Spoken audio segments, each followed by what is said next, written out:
तो दोस्तों आप लोग का स्वागत है एग्जाम पर प्रश्न के नए वीडियो में। तो चलिए आज बताएंगे एन एपिटाफ जिसको लिखा है वाल्टेर डेलामेर, यानी कि आप लोग को बिहार बोर्ड 12th का जो बुक है पोएट्री से आज आप लोग को ए वाला चैप्टर जिसका नाम क्या है एन एपिटाफ वाल्टेर डेलामेर। तो सबसे पहले बात समझेंगे यहाँ पे एन एपिटाफ का मतलब क्या होता है। एपिटाफ का मतलब होता है समाधि होता है, यानी कि जो लोग जैसे मर जाते हैं तो मरने के बाद किसी किसी समाधि स्थल बनता है। तो जैसे कि ये पता होगा किसी के प्रेम में जो समाधि बनता है कि एग्जाम्पल के तौर पर समझे जो ताजमहल है जो मुमताज़ महल की याद में बनवाया शाहजहाँ, वो क्या है आपका एक एपिटाफ है जिसके बारे में लिखा जाता है। ठीक है, तो समाधि स्थल हम यानी कि इसके एक्चुअल हिंदी की बात करें ना तो एन एपिटाफ का मतलब होता है यहाँ पे एक समाधि लेख। ठीक है, एक समाधि लेख बोला जाता है, यानी कि जहाँ पे दफन जो कोई व्यक्ति होता है ना उसके आसपास कुछ लिखा हुआ रहता है, उसी को हम लोग क्या बोलते हैं समाधि लेख बोलते हैं। तो चलिए आइए हम लोग थोड़ा सा जानते हैं वाल्टेर डेलामेर के बारे में, यानी कि जो कवि हैं एन एपिटाफ के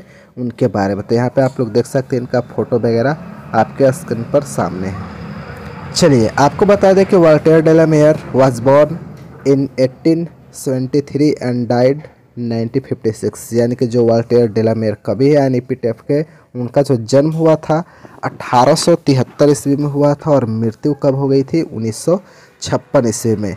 और आपको आगे बताते चले was born in the village of Carlton in Kent England, और जो इंग्लैंड के जो केंट है और कार्लटन गांव में इनका क्या हुआ था जन्म हुआ था वाल्टेर डेलामेर का।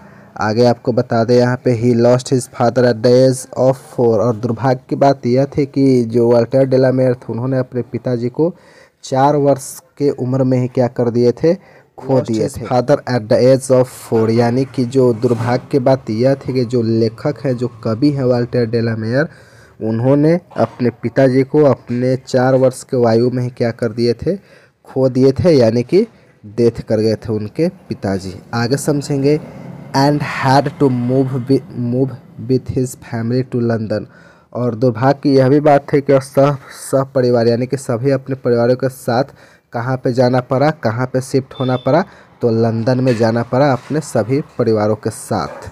आगे आपको बताते चले यहाँ पे he is known for his sensitive concern with the world of children and the world of the super natural. यहाँ पे कवि बोलते हैं जो सुपर नेचुरल का मतलब क्या होता है अलौकिक होता है, विज्ञान अलौकिक, और सेंसिटिव का मतलब क्या होता है संवेदनशील, और कंसर्न का मतलब क्या होता है चिंता होता है। तो जो यहाँ पे कवि बोलते हैं कि he is known for his sensitive concern with the world of children, कवि यहाँ पे बोलते हैं कि इनकी जो रचनाएं हैं इनकी जो सभी रचनाओं के बीच यानी कि इनके सभी रचनाओं के केंद्र में बच्चे होते हैं, यानी कि यहाँ पे and the world of the है ना children and the world of the super natural. तो कवि यहाँ पे बोलते हैं जो वाल्टेर डेलामेर हैं इनकी जो रचनाओं के केंद्र में बच्चे होते हैं, और अलौकिक बोले तो यहाँ पे सुपर नेचुरल, तो अलौकिक घटनाएं होती है और ये बच्चों के तकलीफ़ों को दर्द को क्या करते हैं समझते हैं, और इनकी चिंताओं को इनके दिल में रहते हैं दिल में होते हैं। ये अपने लेखों के अनुसार और ये अपनी रचनाओं के माध्यम से क्या करते हैं बताने की कोशिश करते हैं। ये इनकी क्या है सुपर नेचुरल पावर है, यानी कि इनकी अलौकिक पावर है। ठीक है, his songs for child and peacock pi depict world of dreams, और इनकी जो सपनों की दुनिया है यानी कि उनकी जो सपनों की दुनिया को उद्धित करवाती है, और इनके जो 2 प्रमुख जो रचनाएं हैं कौन कौन रचनाएं हैं सॉन्ग्स फॉर चिल्ड्रन और पीकॉक ऑफ पाई, ये क्या है इनके सपनों की दुनिया को उद्धित करवाती है 2 इनकी रचनाएं। आगे आपको बता दें but even in this songs there is a condition of modern life, और हमें आधुनिक जीवन के अमानवीय जीवन के में क्या करने हैं बारे में बताने की कोशिश करते हैं कौन अवेयर फैलाते हैं, यानी कि अवेयर का मतलब क्या होता है फैलाने की कोशिश करते हैं कौन तो ए कवि। यहाँ पे the poet makes us aware of the inhuman, यानी कि जो कवि है वे कवि क्या करते हैं हम लोगों को जीवन के अमानवीय जो आधुनिक जीवन के जो अमानवीय जीवन के बारे में क्या करते हैं अवेयर फैलाते हैं, यानी कि बताने की कोशिश करते हैं कि जो आधुनिक जीवन के जो जीवन है उसके बारे में या कैसी स्थिति है अभी के अमानवीय जीवन उसके बारे में हम लोग अवेयर फैलाने की कोशिश करते हैं। He shows his genius by evincing fresh interest in old themes. और वे क्या करते थे, वे अपने पुराने ज़माने के जो लेख है, पुराने विषयों वस्तुओं में रुचि पैदा कर देते थे अपनी रचनाओं से। यानी कि जो पुराने जो लिखा हुआ जो लेखनी है उसमें भी क्या करते थे, कवि वॉल्टेयर डेलामेयर अपनी रचनाओं से उसमें रुचि पैदा कर देते थे, अपने रुझान पैदा कर देते थे। और उसके बाद आपको बता दें यहाँ पे अंत में इनको क्या मिलाया था, प्राइज़ मिला था किनके द्वारा, तो क्वीन एलिजाबेथ द्वितीय के द्वारा। तो क्वीन एलिजाबेथ द्वितीय honoured him with the order of merit in 1953। और कवि वॉल्टेयर डेलामेयर को क्वीन एलिजाबेथ द्वितीय के द्वारा उनको क्या मिलाया था, ऑर्डर ऑफ मार्टिन दिया गया था। इनके उनको पुरस्कार दिया गया था कब, 1953 ईस्वी में, 1953 में। ठीक है, तो ये इनके बारे में था कुछ जानकारी, छोटी सी जानकारी है लेकिन बहुत ही खतरनाक है। तब बात समझेंगे हम लोग कविता के माध्यम से, यानी कि एन एपिटैफ के माध्यम से कवि अपने इस 7 पंक्तियों में क्या कहा है, किनके बारे में दिया गया है। तो थोड़ा सा आप लोग को मैं बताता हूँ कविता पढ़ाने से पहले। ठीक है, तो सबसे पहले ये जो एन एपिटैफ है, इस कविता के माध्यम से वॉल्टेयर डेलामेयर क्या बोलते हैं। इस कविता में कवि एक औरत से बहुत ही प्यार करते हैं, यानी कि बहुत ही बेइंतहा मोहब्बत करते हैं, और अपने प्यार का जो क्या करते हैं, अपने इजहार भी करते हैं। और जो औरत है, जो खूबसूरत महिला है, वो क्या करती है, इनका प्यार को ठुकरा देती है। और शायद उसकी अपनी सुंदरता क्या होगा, घमंड होगा, इस वजह से उनकी जो मोहब्बत है उनको क्या कर दिया, ठुकरा जाता है। और वह जो महिला है, जो खूबसूरत महिला, वह क्या कर जाती है, मर जाती है। उन्हीं के समाधि बनी हुई रहती है, और उसी स्त्री के मृत्यु के समाधि पर 7 पंक्तियाँ लिखा गया है, यानी कि लिखी गई है। तो आइए हम लोग इन 7 पंक्तियों के बारे में समझते हैं कि कवि अपने इस 7 पंक्तियों के बारे में, उस खूबसूरत महिला के बारे में क्या लिखा है, क्या कहा है। आइए आप लोग बारीकी से एक एक पॉइंट को हम लोग समझेंगे अच्छे से। ठीक है, तो आप लोग देखेंगे एन एपिटैफ का मतलब आप लोग समझ लिए होंगे क्या होता है, एक समाधि लेख। तो चलिए देखते हैं एक समाधि लेख पर क्या लिखा गया है जो वॉल्टेयर डेलामेयर बताते हैं। तो सबसे पहला ही आप लोग को लाइन में बोला गया है, here lies a most beautiful lady. यानी कि कवि बोलते हैं समाधि लेख पर लिखा गया है, यहाँ पर दफन है या पड़ी हुई है, लेटी हुई है, यहाँ समाधि के नीचे दफन है एक महिला। समझ गए यहाँ पे इसका मीनिंग यही है, here lies a most beautiful lady.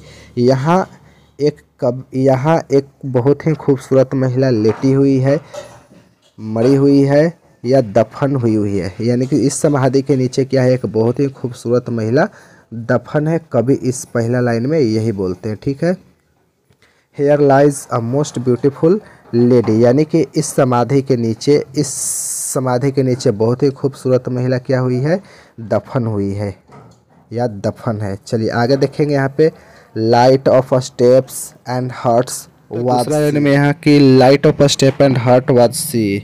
दूसरा लाइन में कवि बोलते हैं, यहाँ पे कवि कह रहे हैं कि वह जो महिला थी एक स्वच्छंद विचार, यानी कि light of step and heart का मतलब क्या होता है, एकदम स्वच्छंद विचार वाली थी। वह जो खूबसूरत महिला जो थी ना, कवि बोलते हैं वॉल्टेयर डेलामेयर, वह जो महिला थी वह एक स्वच्छंद विचार वाली थी। उसके लिए ना ही वादा, ना ही वचन, ना ही कस्में, ना ही प्रतिज्ञा, उसके लिए कोई महत्व नहीं थे। वह चंचल थे, इधर उधर क्या करते थे, भटकते रहते थे। लेकिन वह जो महिला थी वह क्या थी, बहुत ही सुंदर थी। आई थिंक, तीसरा लाइन में देखिएगा, I think she was the most beautiful lady. और कवि बोलते हैं वॉल्टेयर डेलामेयर कि मेरे नज़रों में, मेरे विचारों में वह संसार की सबसे खूबसूरत महिला थी। उसकी खूबसूरती का कोई जोड़ नहीं था, कोई तोड़ नहीं था। इस दुनिया में वह सबसे खूबसूरत महिला थी। कवि तीसरा लाइन में यही बोलता है, I think she was the most beautiful lady. कवि वॉल्टेयर डेलामेयर बोलते हैं कि मेरे विचारों में, मेरे नज़रों में वह संसार की सबसे खूबसूरत महिला थी। उसकी खूबसूरती का कोई जोर नहीं था, कोई तोड़ नहीं थी इस दुनिया में। आगे कवि बोलते हैं, that ever was in the west country. आगे कवि बोलते हैं, वे कह रहे हैं कि पश्चिमी यूरोप और उत्तरी अमेरिका के देशों की वह सबसे खूबसूरत महिला थी जो दफन थी। समझ गए, यहाँ पे कवि बोल रहे हैं, कवि कह रहे हैं कि पश्चिमी यूरोप और उत्तरी अमेरिका के देशों की सबसे खूबसूरत महिला थी जिससे वह प्रेम करते थे कवि Walter de la Mare. But beauty vanish beauty passes, लेकिन और कवि कहते हैं कि यह जो खूबसूरती है वह समय के साथ क्या हो जाती है, गायब हो जाती है, नष्ट हो जाती है, मलिन हो जाती है समय के साथ।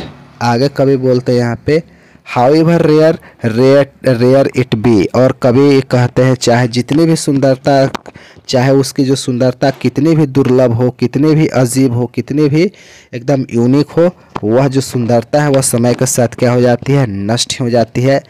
एंड रेयर इट बी, यानी कि वह जो सुंदरता है वह क्या हो जाती है, समय के अनुसार जैसे जैसे समय बीतता जाता है उसकी सुंदरता एकदम मलिन होते जाती है, गायब होते जाती है। आगे कवि बोलते हैं and when I crumble who will remember. Crumble का मीनिंग होता है मृत्यु। कवि बोलते हैं कि जब मैं मर जाऊंगा, यानी कि जब मेरी मृत्यु हो जाएगी, हु विल रिमेंबर, कवि यदि मैं मर जाऊं तो तुम्हें कौन याद करेगा। कवि यही बोलते हैं कि when I crumble who will remember, यानी कि क्रम्बल का मीनिंग क्या हो गया यहाँ पे, मृत्यु। कवि यहाँ पे बोल रहे हैं कि यदि मैं मर जाऊं तो तुम्हें कौन याद करेगा, तुमने मेरे प्रेम को ठुकरा दी थी, मेरे जाने के बाद कौन याद करेगा तुम्हें, या कौन प्रेम करेगा तुम्हें। एक कवि बोलते हैं सेकंड लास्ट वाला लाइन में। आगे कवि बोलते हैं this lady of the west country, और यह जो महिला है, और यह जो एक पश्चिमी देश की सबसे खूबसूरत महिला, यहाँ पे this lady of the west country, कवि बोलते हैं कि एक पश्चिमी देश की सबसे खूबसूरत महिला, अगर मैं मर गया तो तुम्हें कौन याद करेगा, तुमने मेरे प्रेम को ठुकरा दिया था, अगर मैं ही नहीं रहूँ तो कौन तुम्हें याद करेगा। कवि इस पूरे स्टेंजा में उन्हीं औरत, तो यानी कि वही खूबसूरत महिला के बारे में बताया है जिससे वह क्या करते थे, बेइंतहा मोहब्बत करते थे। तो चलिए आप लोग बताइएगा इस कविता के माध्यम से आप लोगों को क्या सीखने को मिला, और आप लोग को इस कविता के माध्यम से क्या आप लोगों को यहाँ पे इन्फॉर्मेशन मिला। ठीक है, तो चलिए अब आप लोगों से मिलेंगे ऐसे अपडेट के साथ नेक्स्ट डे।